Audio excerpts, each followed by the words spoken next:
आइए फ्रेंड्स, एक क्वेश्चन देखते हैं जो बहुत ही इंपॉर्टेंट क्वेश्चन है, super very very important question है। तो इसको करते हैं।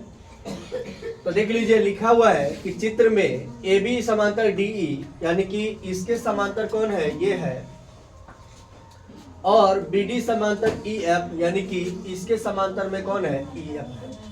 तो सिद्ध करें कि डी सी स्क्वायर बराबर सी एफ इंटू ए सी, वहां पर है और ये दिया है, लिख दिए, सिद्ध करने वाला लिख दिए, रचना कुछ करना नहीं है तो इसको हटा दिए।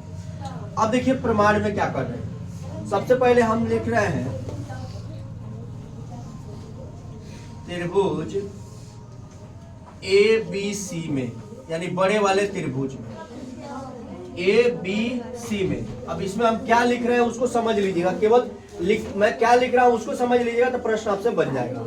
मैं लिख रहा हूं ए बी और समांतर है किसके, डीई के। ए बी समांतर है डीई के। देखिए एक ये ए बी है, इसका मतलब इस आधार से बड़ा वाला त्रिभुज आएगा, ठीक है, और इस आधार से ये छोटा वाला त्रिभुज आएगा। यानी कि हम लिख सकते हैं,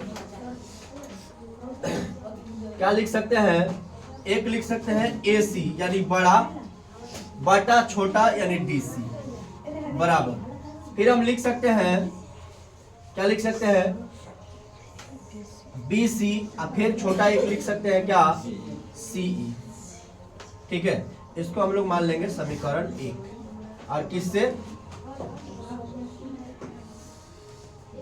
प्रमेय लिखते हैं, थेल्स प्रमेय के उपप्रमेय से, उपप्रमेय, ये इतना ध्यान रखिए।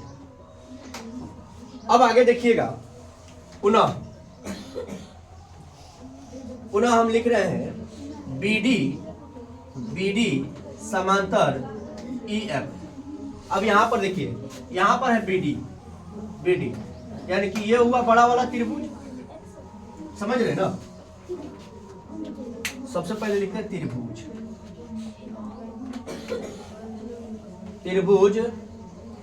BDC में, इसमें BDC में BD समांतर किसके, EF के, BD समांतर EF के।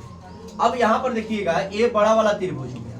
तो बड़ा वाला त्रिभुज में क्या हुआ, सबसे पहले क्या लिखेंगे हम लोग, लिख देंगे CD और बटा में क्या लिखेंगे, CF बराबर। फिर क्या लिखेंगे, BC और बटा में क्या लिखेंगे, EF चाहे CE, इसको लिखेंगे CE।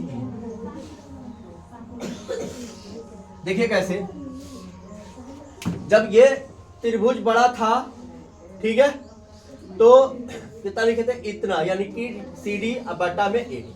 फिर उसके बाद है जब एक बड़ा वाला यानी कि AC और बटा में क्या लिखे थे, DC।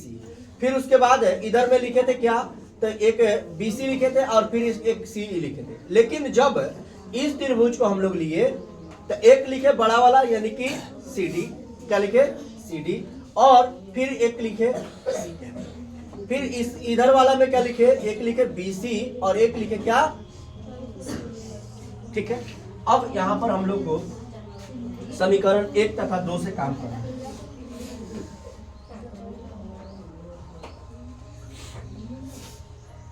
अब समीकरण 1 तथा 2 से, अब पहले ध्यान से देखिए।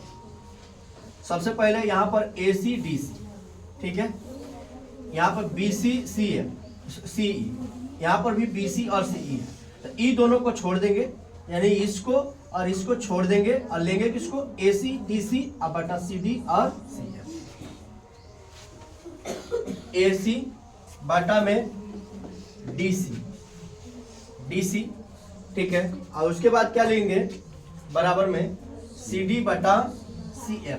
अच्छा, आपसे एक सवाल पूछता हूं मैं कि क्या इस DC को CD लिख सकते हैं क्या, बोलिए, हाँ, या इस DC को CD लिख सकते हैं क्या, लिख सकते हैं ना। तो हम इसको क्या लिख देते हैं, DC, क्या लिख देते हैं, DC। घबराइएगा मत, क्यों आया है, घबराइएगा मत। यहाँ पर हम इसको DC भी लिख सकते क्लियर। अब देखिए तिरछा तिरछी मल्टीपल कराइए तो इसको, तिरछा तिरछी मल्टीपल कराइएगा तो डीसी में डीसी से गुना करिएगा, डीसी स्क्वायर हो जाएगा। अब बराबर में क्या हो जाएगा, AC इंटू CF, चाहे CF इंटू AC। यही सिद्ध करना था और यही आ गया। और ये देखिए 2-4 लाइन का सवाल है और परीक्षा में बार बार आता है। चलिए इसको नोट कर लीजिए, फिर मिलते हैं अब अगले वीडियो में।